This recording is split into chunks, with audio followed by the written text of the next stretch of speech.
And welcome back to C-Mill Guitar, your six-string solutions, with founder and creator Cory Miller. Now introducing Cory Miller. Hey, how are you doing out there, YouTubers? YouTubers, it almost sounded like I was Canadian or something. So there's two rules here on this channel, which you can subscribe to, like, or comment on below, okay?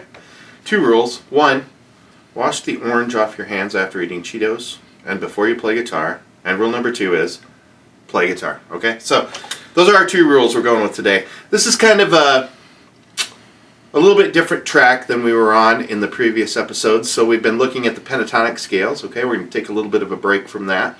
Last week we looked at just some kind of string skipping and some other techniques like hammer-ons and pull-offs if you want to check that out if you missed it. And this week we are going to do some kind of finger exercises, finger and picking exercises, okay? They're sort of random combinations of notes, all right, but they're designed to kind of strengthen your fingers and your picking technique. And I guess enough said. Let's just dive in, okay? So the first one, some people call the caterpillar. Some people I know call it that. What we're going to do is we're going to take one finger per fret, okay? And we're going to start, let's just start on the 5th fret. That's a good solid starting point, right, with the first finger. Let's start on the low string. Now we're going to alternate pick with this. So if you remember from the other episode, we're going to hold our pick between our thumb and our first finger. Kind of a little back and forth pushing and pulling. Okay, we're going to be perpendicular, that's the word I was looking for, to the string, right? We're just going to brush the string back and forth, just like that. A little bit of wrist, a little bit of back and forth with the fingers, okay?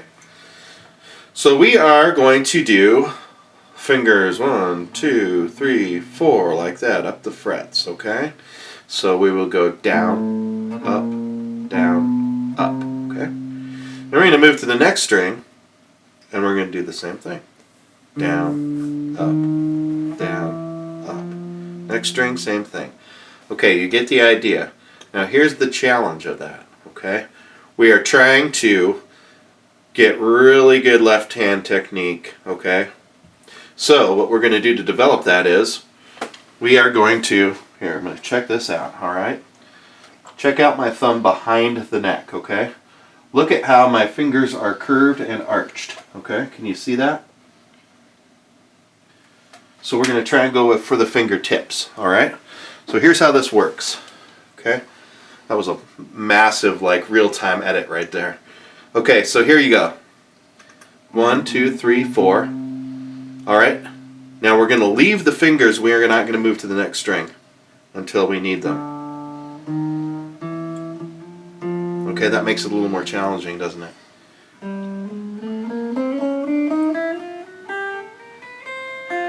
And then descending, the same kind of vibe. See that? And you can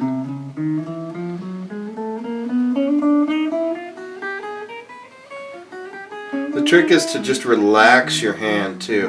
Now here's the other trick. Now some people are doing this with their guitars.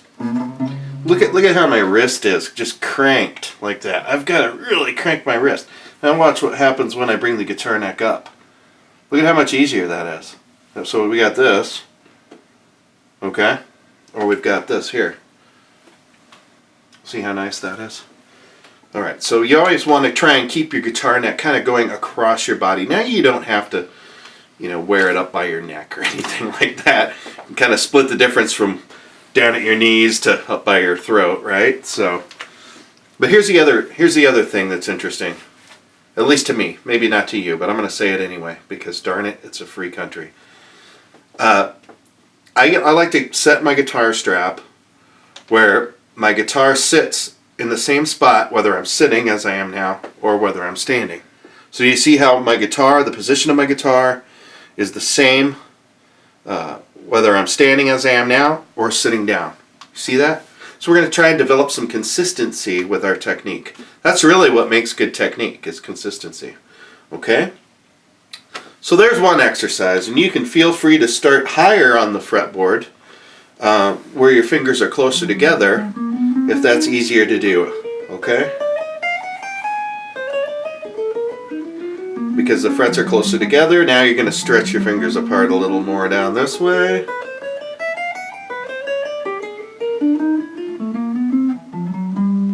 Okay, you get the hint. It's not rocket science, although sometimes it seems like it.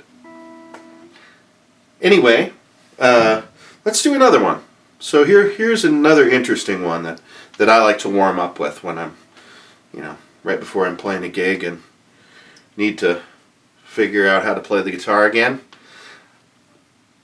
We're gonna start back on the 5th fret here. We're going to do first finger, second finger here. So alternate picking, down, up, okay? But instead of doing the 3rd and 4th finger on the same string, we're going to put our 3rd and 4th finger on the 7th and 8th frets of the next string towards the floor, okay? So we're going to do this. We're going to go 1st and 2nd finger here on the 6th string, 5th and 6th fret, 7th and 8th fret of the next string down. Now we're going to move our 1st and 2nd fingers down to the A string and our 3rd and 4th fingers down to the D string. Okay, same thing all the way across the fretboard. Okay, and if you get really good at this, it's probably pretty much useless in any piece of music, but it sounds like this.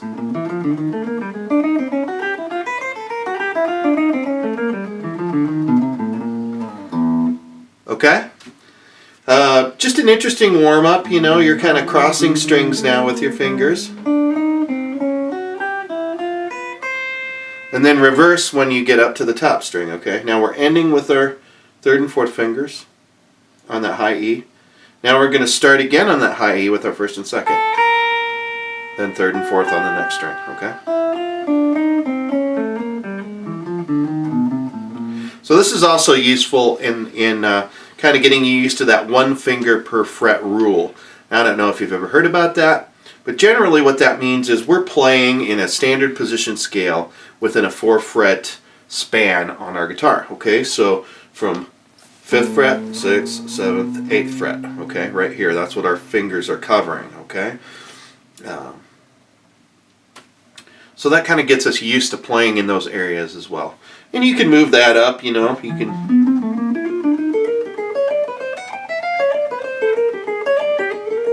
there are all kinds of... There are endless menageries of finger patterns that you can do. I'm just showing you a few of my favorite warm-up ones. Here's another one that's I've always found kind of interesting too, and this is going to be on the top 4 strings, and by that I mean the D string, the G string, the B string, and the E string. So on 4, 3, 2, 1. Okay. So what we're going to do is, well, we'll start at 5th fret again. All right. So we're going to start with our first finger on the 5th fret of the D string. This is almost like playing a chord. It's going to be a little awkward though, and it is awkward. So you're going to go first finger on the 5th fret of the D string, second finger, 6th fret of the G string, third finger, 7th fret of the B string, alright? And then your pinky is going to go on the 8th fret of the high E string, alright? This is more like an arpeggio type of thing. And we're going to do 2 things with the picking, okay? I'm going to show you 2 different ways to pick this exercise. So when we're going up, alright, when we're ascending, we're going towards the floor on our guitar. Pitch-wise, we're ascending, okay? 1, 2, 3, 4. And when we get to the top, we're going to reverse it, okay? And then we're going to go 1, 2, 3, 4 down this way. Now, if any of you know a major 7th chord, this is actually technically the root would be where your pinky is, which is a B flat. So that actual fingering creates an actual chord, okay? So let's check this out.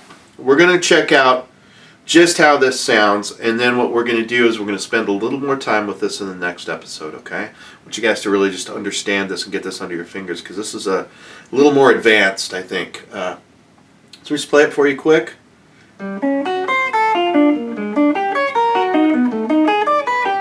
It's a real finger twister. Alright, but it's good to get your fingers kind of going each direction. And speaking of direction, we are off to the races Back to the Future, all those good things. Next Wednesday, we're going to finish this conversation, okay? So make sure you squash the like button. Put your comments below if you have questions or things you want to cover here on C-Mill Guitar. Go ahead and share that link. Yeah, and again, welcome back again to C-Mill Guitar. We'll see you next week on Wednesday, your 6-string solutions. That's Thanks, right. Cory.